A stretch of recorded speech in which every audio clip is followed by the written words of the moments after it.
नमस्कार दोस्तों, क्या होगा अगर मैं आपसे कहूं कि आपके दिमाग का एक हिस्सा हमेशा काम करता रहता है, यहां तक कि जब आप सो रहे होते हैं। आपके दिमाग के इस हिस्से को अवचेतन मन के नाम से जाना जाता है। अवचेतन मन सबसे शक्तिशाली उपकरणों में से एक है जो मनुष्य के रूप में हमारे पास उपलब्ध है। यह हमारे स्वचालित व्यवहार, दैनिक आदतों और विचारों के लिए जिम्मेदार है और इसका उपयोग हमें जीवन में अपने लक्ष्यों को प्राप्त करने या अधिक खुश और सफल बनने में मदद करने के लिए किया जा सकता है। इस वीडियो में मैं जागरूकता के 3 स्तरों, अवचेतन मन क्या है और यह कैसे काम करता है, के बारे में चर्चा करूंगा। फिर मैं समझाऊंगा कि यह हमारे जीवन को कैसे प्रभावित करता है और अंत में यह बताऊंगा कि अपने अवचेतन मन की शक्ति को कैसे अनलॉक करें। हम इस बारे में भी बात करेंगे कि अपने जीवन से डर और नकारात्मक आत्मचर्चा को कैसे खत्म करें और उन्हें सकारात्मक विचारों और कार्यों से कैसे बदलें। जागरूकता के 3 स्तर हैं: अचेतन, अवचेतन और चेतन मन। अचेतन मन हमारे दिमाग का सबसे आदिम हिस्सा है, जहां हमारी प्रवृत्तियां और जीवित रहने के तंत्र रहते हैं। अवचेतन मन मध्य परत है और यह हमारी आदतों, यादों और भावनाओं के लिए जिम्मेदार है। चेतन मन अंतिम परत है और यहीं पर हम जानकारी संसाधित करते हैं, निर्णय लेते हैं और यह हमारी तत्काल जागरूकता है जिसे आप इसे पढ़ते समय अनुभव कर रहे हैं। अवचेतन और अचेतन मन बहुत शक्तिशाली होते हैं क्योंकि वे हमारे व्यवहार का 85% हिस्सा नियंत्रित करते हैं। इसका मतलब है कि अगर हम अपना व्यवहार बदलना चाहते हैं या कोई लक्ष्य हासिल करना चाहते हैं तो हमें अवचेतन मन तक पहुंचना होगा और अपनी प्रोग्रामिंग बदलनी होगी। मुझे हमेशा एक आम सवाल मिलता है, अवचेतन मन क्या है? अवचेतन मन को हमारी सभी यादों और भावनाओं, सकारात्मक और नकारात्मक दोनों के लिए एक भंडारण डिब्बे के रूप में सबसे अच्छी तरह से वर्णित किया जा सकता है।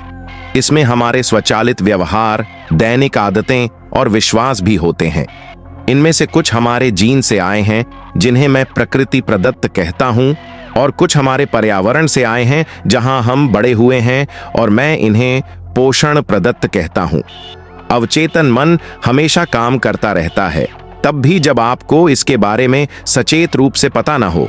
वास्तव में हम जो कुछ भी दैनिक आधार पर करते हैं वह हमारे अवचेतन मन द्वारा नियंत्रित होता है। उदाहरण के लिए, जब आप गाड़ी चला रहे होते हैं और अचानक आपको एहसास होता है कि आप सचेत रूप से सोचे बिना अपने गंतव्य पर पहुंच गए हैं, तो यह आपका अवचेतन मन काम कर रहा है। अवचेतन मन हमारी भावनाओं और विचारों को भी नियंत्रित करता है। इसका मतलब यह है कि अगर हमें कोई डर या भय है तो यह हमारे अवचेतन मन में संग्रहित है। ये डर अवचेतन अवरोधों या नकारात्मक प्रतिमानों में बदल सकते हैं जो हमें अपने जीवन में वह सफलता और खुशी प्राप्त करने से रोकते हैं जो हम चाहते हैं। मैं नहीं चाहता कि यह वीडियो एक शोध प्रबंध बन जाए, इसलिए मैं इसे छोटा रखूंगा। यह जात है कि हमारा मस्तिष्क 2 गोलार्धों से बना है, बायां और दायां। अवचेतन मन हमारे मस्तिष्क के दाहिने गोलार्ध द्वारा नियंत्रित होता है। आपके दिमाग का यह हिस्सा शब्दों या वाक्यों में नहीं बोलता है, बल्कि विचारों और भावनाओं के माध्यम से संवाद करता है जो मानसिक छाप बनाते हैं। फिर आपके सभी अनुभवों के आधार पर आपका अवचेतन मन आपके द्वारा दी जा रही सभी सूचनाओं को फिल्टर करेगा और फिर यह आपकी प्रतिक्रियाओं को संपादित करेगा। अवचेतन मन अविश्वसनीय रूप से शक्तिशाली है और इसका सीधा प्रभाव इस बात पर पड़ता है कि हम कैसा महसूस करते हैं, सोचते हैं, बोलते हैं और कार्य करते हैं।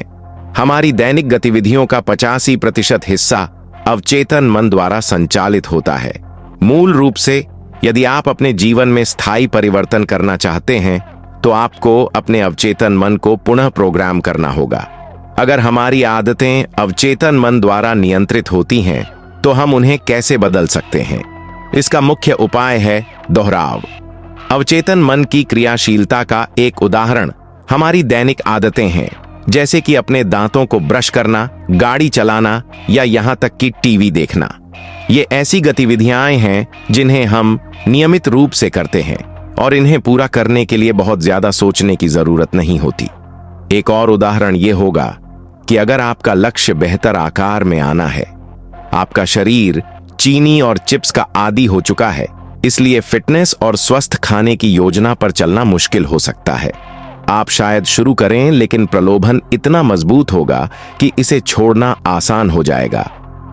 एक और उदाहरण यह होगा कि यदि आप कोई व्यवसाय शुरू करना चाहते हैं या किसी नए देश में जाना चाहते हैं, ये विचार भय और चिंता को जन्म देंगे, लेकिन आपके पास अपने अवचेतन को पुनः प्रोग्राम करने की क्षमता है ताकि आप इन भावनाओं से बाहर निकल सकें। टिप वॉक, मैं अपने अवचेतन मन तक कैसे पहुंचूं?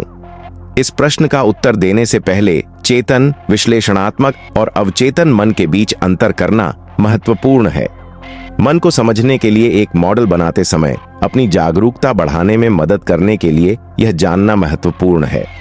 हमारा चेतन मन हमारा सोचने वाला मन है, हमारा शिक्षित मन है। यह हमारी बुद्धि है और हमारे मन का वह हिस्सा है जिस पर हमारा 100% नियंत्रण है। यहां हम अपने 100% नियंत्रण हैं।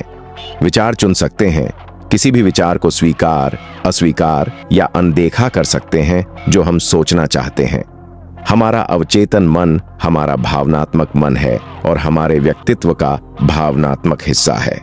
यहीं पर वातानुकूलित व्यवहार और विश्वास प्रणालियां स्थित हैं और यहीं पर हमारे प्रतिमान रहते हैं। मन का यह हिस्सा केवल उन विचारों को स्वीकार करता है जो इसे भावना और दोहराव के साथ दिए जाते हैं। अब जब हम अंतर जानते हैं, तो मैं विश्लेषणात्मक मन का परिचय देना चाहता हूं, जो चेतन और अवचेतन मन के बीच में खड़ा है। विश्लेषणात्मक मन जानकारी, चीजों से भरा होता है और हमेशा समय के बारे में चिंता करता रहता है। यह एक कंप्यूटर मशीन की तरह है जो सब कुछ प्रोसेस करती है और कभी रुक नहीं पाती। इसी कारण से हमारा मस्तिष्क हमेशा 13 से 40 हर्ट्ज बीटा ब्रेनवेव्स का उत्पादन करता रहता है, जो मन की एक बहुत ही सक्रिय अवस्था है। इस अवस्था में हम अवचेतन मन तक पहुंचने में सक्षम नहीं होते हैं। तो हम अपने अवचेतन मन तक कैसे पहुंचें? हमें सबसे पहले 4 से 7 हर्ट्ज थीटा ब्रेन वेव का उत्पादन करना होगा। इस अवस्था में हमारी मस्तिष्क गतिविधि उस बिंदु तक धीमी हो जाती है जहां हमारा शरीर सो जाता है, लेकिन व्यक्ति जागता रहता है। हम अपने चेतन मन को बाहरी दुनिया से जानकारी लेने से रोकते हैं और हमारे विचार अधिक केंद्रित हो जाते हैं। आप अधिक वर्तमान महसूस करते हैं और इस नई अवस्था में अब नकारात्मक विचारों या लोगों के बारे में चिंता नहीं होती। यह एकमात्र तरीका है जब अवचेतन मन तक पहुंचा जा सकता है। हम ध्यान, डायाफ्रामेटिक श्वास और ब्रेन वेव एंट्रेनमेंट के साथ अपने मस्तिष्क की तरंगों को कम कर सकते हैं। यह आपके दिमाग को बीटा अवस्था से थीटा अवस्था में बदल देगा, जहां आप अपने अवचेतन मन को पुनः प्रोग्राम कर सकते हैं। सफलता की संभावनाओं को बढ़ाने के लिए एक अतिरिक्त टिप के रूप में दिन में जल्दी या बिस्तर पर जाने से ठीक पहले ध्यान करना बहुत अच्छा समय है, क्योंकि आपका मन और शरीर आराम से रहता है। टिप 2, मैं अपनी मानसिकता या विश्वास कैसे बदलूं? एक बार जब आप अपने अवचेतन मन तक पहुंच जाते हैं, तो आप अब इसे फिर से प्रोग्राम करना शुरू कर सकते हैं। आप इसे दोहराव के माध्यम से करते हैं और एक रचनात्मक विचार के साथ भावनात्मक रूप से जुड़कर यह आपके न्यूरॉन्स को फिर से जोड़ने का एकमात्र तरीका है।